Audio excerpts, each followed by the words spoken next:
होता है कुछ भी नहीं पता। फर्स्ट टाइम लैंडिंग तो एक बहुत बड़ा यूँ समझ लो कि स्पेस मिशन एक ऐसा मिशन होता है कि जिसमें हम भेजने वाले या जो भी साइंटिस्ट है वो अपनी तरफ से 100।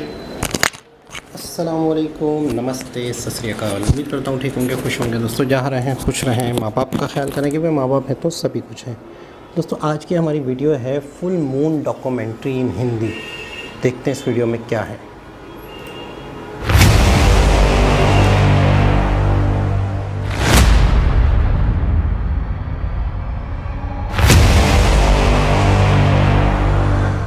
चांद का वो इलाका जिसके नाम से ही डरते हैं रूस और अमेरिका, ये जगह आखिर इतनी भयानक क्यों है? क्या इस अंधेरी दुनिया में एलियन है? चांद की उसी अंधेरी दुनिया को जीतने के बेहद करीब पहुंचा हमारा चंद्रयान। दोस्तों जिस दिन से हमारा चंद्रयान 3 मिशन लॉन्च हुआ है, तभी से एक बात हम सभी बार बार सुनते आ रहे हैं कि चंद्रयान 3 के उस इलाके में लैंड करने जा रहा है जहां आज तक दुनिया की कोई भी स्पेस एजेंसी नहीं पहुंच पाई। चांद की एक रहस्यमय दुनिया जिसके बारे में किसी को कुछ मालूम नहीं है। जी हां, हम बात कर रहे हैं चांद के दक्षिणी ध्रुव इलाके की, एक ऐसा इलाका जहां हमेशा अंधेरा रहता है और खून जमा देने वाला सर्द तापमान भी।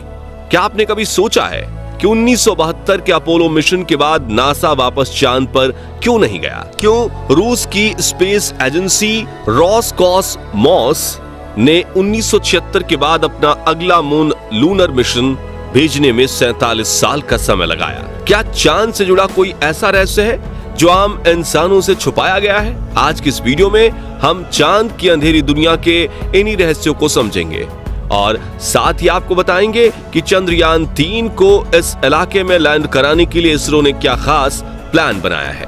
इसलिए वीडियो को अंत तक जरूर देखिएगा। दोस्तों जैसा कि आप सभी जानते हैं, चंद्रयान 3 ने 14 जुलाई 2023 के दिन श्रीहरिकोटा के सतीश धवन स्पेस सेंटर से अपनी एक लंबी उड़ान भरी थी और इस समय से सभी मुश्किलों को पार करते हुए चांद के आखिरी ऑर्बिट में ये पहुंच चुका है। अब आगे इसके लैंडर की डी ऑर्बिटिंग शुरू की जाएगी और धीरे धीरे इस करके 23 अगस्त की शाम ये चांद के दक्षिणी ध्रुव पर लैंड कर जाएगा। लेकिन यही आखिरी पड़ाव इस पूरे मिशन का सबसे मुश्किल पार्ट है। यहां तक हमारा चंद्रयान 2 भी इसी स्टेप पर आकर फेल हो गया था। लेकिन सवाल ये उठता है कि चांद की दुनिया इतनी खतरनाक क्यों है? आइए इसे थोड़ा गहराई से समझते हैं। दोस्तों हमसे 3,84,400 किलोमीटर की दूरी पर मौजूद चंद्रमा हमारी पृथ्वी की एक नेचुरल सैटेलाइट है। धरती से देखने पर यह भले ही हमें गोल नजर आता हो, लेकिन हकीकत में ये भी पृथ्वी की तरह थोड़ा अंडाकार है। चांद का वायुमंडल बहुत ज्यादा पतला है और ये हीलियम, ऑर्गन, सोडियम और पोटेशियम से मिलकर बना है। चांद पर पानी भी मौजूद है जिसकी खोज साल 2009 में हमारे चंद्रयान 1 ने की थी। लेकिन ये पानी पृथ्वी की तरह लिक्विड फॉर्म में नहीं है, बल्कि चांद पर यह बर्फ के छोटे छोटे कणों में मौजूद है। आपको शायद इस बात पर यकीन ना हो, लेकिन चांद हमारी नींद पर भी खास असर डालता है और ये बात एक रिसर्च में साबित हो चुकी है। दरअसल आज से 10 साल पहले स्विट्जरलैंड के बेसल विश्वविद्यालय में यह खोज की गई थी कि अमावस की रात लोग ज्यादा गहरी नींद सोते हैं, जबकि पूर्णिमा की रात उन्हें नींद इतनी अच्छी नहीं आ पाती। अब इसकी वजह क्या है, ये सवाल अभी भी वैज्ञानिकों के लिए एक रहस्य बना हुआ है। आपने बहुत बार ये सुना होगा कि चांद पर बड़े बड़े गड्ढे मौजूद हैं, लेकिन इन सभी में सबसे ज्यादा बड़े और गहरे गड्ढे चांद के दक्षिणी ध्रुव पर हैं। साथ ही इस इलाके में गड्ढे की गिनती भी सबसे ज्यादा है। आप ये जानकर हैरान हो जाएंगे कि चांद के दक्षिणी ध्रुव पर एटकिन बेसिन नाम का एक क्रेटर यानी गड्ढा है जो चंद्रमा का सबसे बड़ा गड्ढा है। इस गड्ढे का व्यास 2500 किलोमीटर और गहराई 8 किलोमीटर है, यानी इसके अंदर एक के ऊपर एक 110 कुतुब मीनार खड़ी हो सकती है। और ये सिर्फ चांद ही नहीं बल्कि हमारे पूरे सोलर सिस्टम का सबसे बड़ा गड्ढा है। दोस्तों चांद की दक्षिणी ध्रुव ऐसी ही खतरनाक गड्ढों से भरी हुई है। इन गहरे कुओं में करोड़ों साल से सूरज की एक किरण तक नहीं गई है। ऐसे में कोई नहीं जानता यहाँ कौन से रहस्य छिपे हुए हैं। वैज्ञानिकों का अनुमान है कि चांद के इन गड्ढों के नीचे बेशुमार पानी छुपा हो सकता है, या फिर हो सकता है कि यहाँ हमें कुछ ऐसा मिल जाए जिससे ये पता चले कि दूसरे प्राकृतिक संसाधन जैसे सोडियम, मरकरी, मीथेन और अमोनिया वगैरह का खजाना यही है। लेकिन ये सिर्फ अनुमान है और इसके बारे में निश्चित रूप से कुछ नहीं कहा जा सकता। यही वजह है कि हमारे इसरो के वैज्ञानिक ने अपने चंद्रयान 3 को चांद के इस खतरनाक इलाके में भेजने का रिस्क उठाया है। लेकिन सवाल ये उठता है कि रूस और अमेरिका तो आज से करीब 50 साल पहले ही चांद पर पहुंच गए थे, फिर उन्होंने चांद के इस इलाके को खोजने में दिलचस्पी क्यों नहीं दिखाई? क्या इसके पीछे कोई ऐसी वजह है जो हमसे छुपाई गई है? असल में दोस्तों, इस विषय पर दुनिया भर में कई कॉन्स्पिरेसी थियरीज मौजूद हैं, जिसमें कुछ थियरीज को खुद नासा के एस्ट्रोनॉट्स ने ही जन्म दिया है। 1969 से 1972 के बीच अपने अपोलो प्रोग्राम के तहत नासा ने कुल 12 एस्ट्रोनॉट्स वैज्ञानिकों को चांद पर भेजा था और उनमें से कई एस्ट्रोनॉट्स चांद की इस अंधेरी दुनिया के बारे में हैरतअंगेज खुलासा कर चुके हैं। कुछ ने तो चांद पर एलियंस के मौजूद होने की बात भी कही थी और लोग कहते हैं कि नासा ने 1972 के बाद अब तक इसीलिए कोई मून मिशन नहीं भेजा क्योंकि उसको चांद की दुनिया की ये गहरे राज पता चल गए थे। हालांकि नासा की तरफ से इसकी वजह दी गई कि चांद पर ऐसा कुछ नहीं है जिसकी खोज की जाए, इसलिए वो अब इस मिशन पर और ज्यादा पैसा बर्बाद नहीं करना चाहता। खैर, सच क्या है ये हमें आज नहीं तो कल पता चली जाएगा। फिलहाल हमें इतना मालूम है कि इसरो वो पहली स्पेस एजेंसी है जिसने चांद के दक्षिणी ध्रुव पर जाने की कोशिश की। भले ही रूस का लूना 25 हमसे कुछ घंटे पहले चांद के इस इलाके में लैंड कर जाए, लेकिन यहाँ पहुंचने की कोशिश हमारे वैज्ञानिक साल 2019 में चंद्रयान 2 के दौरान ही कर चुके हैं। हालांकि वो मिशन पूरी तरह से सक्सेसफुल नहीं हो पाया था क्योंकि चांद से केवल 2.1 किलोमीटर दूर चंद्रयान 2 का संपर्क इसरो से टूट गया था और एल्टीट्यूड मिसकैलकुलेशन के चलते इसका लैंडर चांद की सतह पर क्रैश कर गया था। दोस्तों, चांद के दक्षिणी ध्रुव को सिर्फ इसके गड्ढे ही इतना खतरनाक नहीं बनाते, बल्कि यह बेहद ठंडा तापमान भी इस जगह के भयानक होने की एक बड़ी वजह है। असल में चांद के इस इलाके में कभी भी धूप नहीं पड़ती, जिसके चलते यहाँ कुछ हिस्सों का तापमान -150 डिग्री सेल्सियस तक पहुंच जाता है।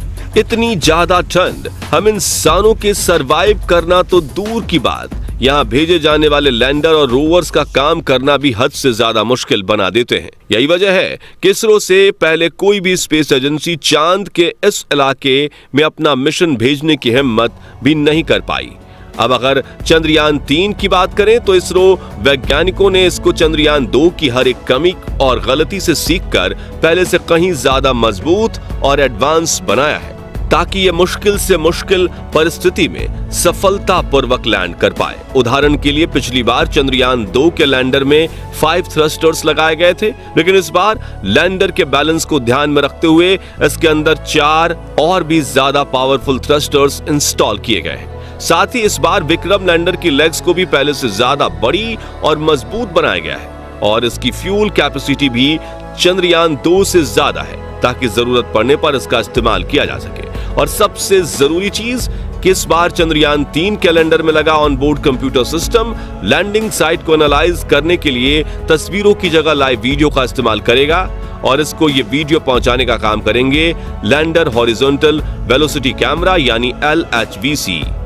इसके अलावा चंद्रयान 3 में वैज्ञानिकों ने सभी तरह के सेंसर्स की संख्या भी पहले से ज्यादा रखी है ताकि कोई सेंसर अगर किसी वजह से फेल भी हो जाए तो उसकी जगह दूसरे का इस्तेमाल किया जा सके। साथियों, वो कहावत है ना कि दूध का जला छाछ भी फूंक फूंक कर पीता है, बस इसरो का हाल वैसा ही है। इस बार वैज्ञानिकों ने अपनी तरफ से किसी भी तरह की कोई कमी नहीं होने की गुंजाइश छोड़ी है और हर एक इक्विपमेंट को सर्दी, गर्मी और हर तरह के हालातों में टेस्ट करने के बाद ही चंद्रयान 3 में लगाया गया है। यहाँ तक कि वैज्ञानिकों ने उबड़ खाबड़ जगहों पर इसकी लैंडिंग का भी कई बार टेस्ट किया है। इन सब चीजों को देखते हुए यह कहना पूरी तरह से सेफ होगा कि 23 अगस्त के दिन शाम को करीब 5:47 पर हमारा चंद्रयान 3 सफलतापूर्वक लैंड कर जाएगा, जैसा कि इसरो का प्लान है। वैसे दोस्तों, आपको क्या लगता है, इस बार इसरो अपने मिशन में कामयाब होगा या नहीं? अपना जवाब हमें कमेंट के माध्यम से जरूर शेयर कीजिएगा। बाकी हमारी आज की इस वीडियो में बस इतना ही। वीडियो अच्छी लगी हो तो इसे लाइक शेयर जरूर करना, और अगर आप चैनल पर नए हैं तो चैनल को सब्सक्राइब भी जरूर करें, और यदि आप फेसबुक पेज पर हो तो उसे फॉलो करना ना भूलें, ताकि ऐसी ही एक और इंटरेस्टिंग वीडियोस में हम फिर मिलें। तब तक के लिए गुड बाय। जी जनाब। अच्छा, दिन ब दिन मुझे खुशी हो रही है कि नॉलेज में मेरी इजाफ़ा हो रहा है, और जो लोग वीडियोस देख रहे हैं उनकी नॉलेज में भी इजाफ़ा हो रहा होगा। मुझे वाकई बहुत खुशी हो रही है कि इंडिया ने इतना बड़ा रिस्क लिया, इतना बड़ा एक यूँ समझ लें कि फ़ैसला किया कि हम साउथ पोल की जानिब लैंड करेंगे, जहाँ पे कोई देश आज तक लैंड नहीं कर पाया। ना उसने लैंडिंग की कोशिश की, ना उन्होंने लैंडिंग का सोचा। चंद्रयान के बाद पीछे से लूना 25 भी भागता हुआ आ रहा है, और वो आगे उसकी जो रॉकेट है वो ज़्यादा स्पीड में है, तो उनके पास ज़्यादा वसाइल है, उनके पास ज़्यादा बजट है, तो खैर वो एक अलग बात है। लेकिन मैं कहूँगा ये अपने आप में बहुत बड़ी बात है इंडियंस के लिए कि इन्होंने इतनी बड़ी चुनौती को स्वीकार किया और वो करके दिखा दिया जो दूसरे देशों ने आज तक सोचा भी नहीं, किया भी नहीं। अच्छा, जिस तरीके से वीडियो में वो बड़े बड़े गड्ढे दिखाए जा रहे हैं, आप यकीन करें देख के खौफ आ रहा था। मैं आपको बिल्कुल सच बताऊं, क्या सूरत हाल होगी, क्या वहाँ का माहौल होगा। देखिए, जब सूरज की रोशनी नहीं पड़ती है किसी जगह पर, तो वहाँ की कंडीशन क्या हो सकती है आप तसव्वुर करें। और इतने बड़े बड़े गड्ढे, और उन गड्ढों के अंदर किस तरह के केमिकल्स हो सकते हैं, किस तरह की सिचुएशन हो सकती है, यहाँ के जो इक्विपमेंट्स हैं, यहाँ के जो मतलब जिस मटेरियल से वो तैयार किया गया है, क्या असर उन पे हो सकता है, कुछ भी नहीं पता। फर्स्ट टाइम लैंडिंग तो एक बहुत बड़ा, मतलब यूँ समझ लो कि स्पेस मिशन एक ऐसा मिशन होता है कि जिसमें हम भेजने वाले या जो भी साइंटिस्ट है वो अपनी तरफ से 110% ओके की कोशिश करते हैं, अच्छे से अच्छे की कोशिश करते हैं, हर चीज़ को मद्देनज़र रखते हुए वो सारी चीज़ों को प्लान करते हैं। मैं कहूँगा फिर भी ये ऊपर वाले पे डिपेंड करता है, ऊपर वाले की मदद शामिल होनी चाहिए कि क्या हो सकता है वहाँ पर, कुछ भी हो सकता है, किस तरह का माहौल हो। फिर कुछ लोगों ने ये तक भी कह दिया कि शायद एलियंस हैं वहाँ पर। इसी वजह से आज कहीं ना अमेरिका जा रहा था ना रशिया जा रहा था, लेकिन अब इंडियंस के चंद्रयान 3 की वजह से उसे जोश आ गया, उसे जज्बा आ गया कि यार किंग तो मैं हूँ, मैं यहाँ का राजा हूँ स्पेस का। तो अमेरिका ने, मीडिया ने एक ये वाली न्यूज़ अनाउंस शुरू कर दी कि रशिया भले लूना 25 भेजा है, मर्जी, मसला नहीं है, हमारा मुकाबला तो चाइना से, रशिया को तो अब कुछ भी नहीं रहा। तो कहने का मतलब ये है कि ये बातों की जंग इनके दरमियान में, अमेरिका और रशिया के दरमियान में रहती है, दादागिरी स्पेस की दुनिया में मचाने के लिए। लेकिन इंडियंस जो हैं वो अपनी वैज्ञानिक को सोचते हुए, अपनी चीज़ों को डिस्कवर करने के माइंड को रखते हुए काम कर रहे हैं, स्लो कर रहे हैं, कम बजट में कर रहे हैं। लेकिन मैं आज जो जिस तरीके से मुझे डिटेल पता चली, तो मैं ये कहूँगा वाकई बहुत बड़ा कदम, बहुत बड़ी कोशिश, और मेरी दिल से यकीन करें, मैं दिल से मेरी दुआ है कि अपने काम में, अपने मिशन में ये कामयाब हों। और दूसरी चीज़ ये है कि इनकी कामयाबी सबके लिए है, मतलब ये वो चीज़ कर रहे हैं जो किसी भी देश का, किसी भी शख्स को, किसी भी इलाके के लोगों को फ़ायदा हो सकता है। कल को अगर इस तरीके से कोई डिस्कवरी होती है तो सिर्फ ये इंटरनेशनल डिस्कवरी है, ये वो चीज़ है जो किसी की देन नहीं है, किसी की मिरास नहीं है, किसी की गवर्नमेंट नहीं है, ये तो पूरी दुनिया के लिए एक नई चीज़ डिस्कवर की जा रही है। तो पूरी दुनिया को अप्रिशिएट करना चाहिए, पूरी दुनिया को सपोर्ट करना चाहिए, ताकि इंडियंस वैज्ञानिक जो हैं, साइंटिस्ट जो हैं, उनकी मज़ीद हौसला अफजाई हो, उन्हें मज़ीद मोटिवेशन मिले, उन्हें हिम्मत मिले। क्योंकि इस वक्त इन दिनों में मैं समझ सकता हूँ वो किस कश्मकश में होंगे, किस सिचुएशन में होंगे, किस एक टेंशन में होंगे कि यार क्या हो सकता है, क्या नहीं हो सकता, अगर ऐसा हो गया आवाम का रिएक्शन क्या होगा, गवर्नमेंट का रिएक्शन क्या होगा। पूरी दुनिया में एक पीक बना हुआ है चंद्रयान 3, और होना क्या है, बहुत ही ज़्यादा इस पर तो डिप्रेस होंगे। तो कहीं पर भी कोई उल्टे सीधे आर्टिकल्स आ रहे हों, कहीं पर भी कोई उल्टी सीधी बात कर रहे हो, तो आपका फ़र्ज़ बनता है, हमारा फ़र्ज़ बनता है उन्हें क्रिटिसाइज़ करें, उन्हें कहें कि हमें इन्हें अप्रिशिएट करना चाहिए जितना बड़ा कदम ये लोग उठा रहे हैं, उठाया है और करके दिखा देंगे। चंद ही दिन रह गए, बहुत जल्द हम खुशखबरी सुनेंगे। बहुत अच्छा लगा, बहुत कुछ मज़ीद पता चला कि साउथ पोल और कितना डेंजरस और कितना मामलात हैं, कितना मुश्किल ये मिशन है जिसे हम इतना हलवा समझ रहे हैं, इतना हलवा नहीं है।